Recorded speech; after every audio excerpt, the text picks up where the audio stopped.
There are some significant changes in Formula One next year as we move into the 2014 season. In fact, some of the biggest changes that Formula One has experienced since its inception in the 50s, all towards energy efficiency and energy recovery.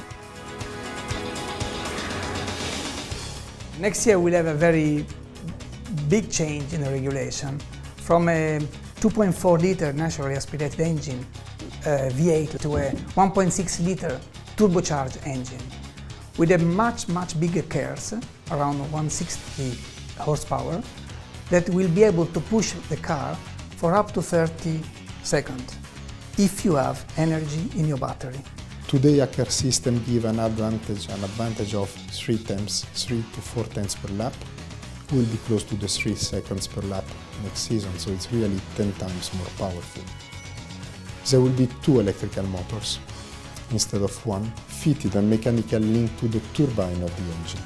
The turbine which is moved by the exhausts of the engine itself. So what will happen is that we'll use all the energy of the exhausts for the turbine to compress the air of the engine, but as well try to generate electrical power through an electrical motor which will charge the batteries.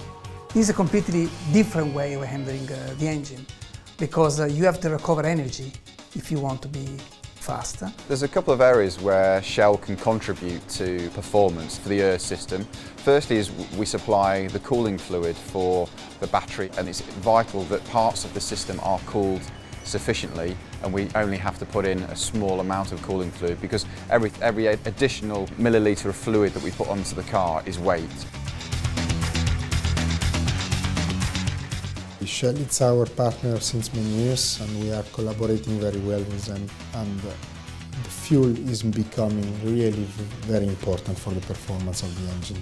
Alongside all the massive changes around the engine hardware for 2014, there's the limitation on fuel payload, so only 100 kilograms will be allowed to be fueled in the cars for the whole race. So it means that here the objective will be to reduce more than 30% fuel consumption compared to what we are doing today. On top of that, there's a fuel flow rate restriction as well, which puts a massive demand on fuel economy and how much energy the driver will have at his disposal for the whole race. So that adds an additional dimension to the development work for the fuels for the V6 engine, because alongside optimising for power, there's a real strong requirement for efficiency as well.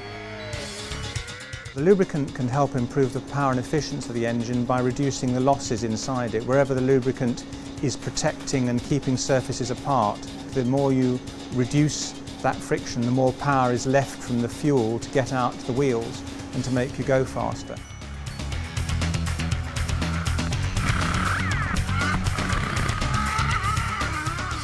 Reliability is playing a key role. Each driver will have only 5 power units for the complete season, making engine life almost double what we are doing right now. If you did lose an engine before the end of its life, the impact on the total season for the driver is much more severe, so therefore reliability and protection of the engine is much more important. It should be fascinating to see how the new regulations affect how the drivers manage the energy flows from the turbo into the battery pack and then to the motor to power it. It will be a big challenge for the drivers.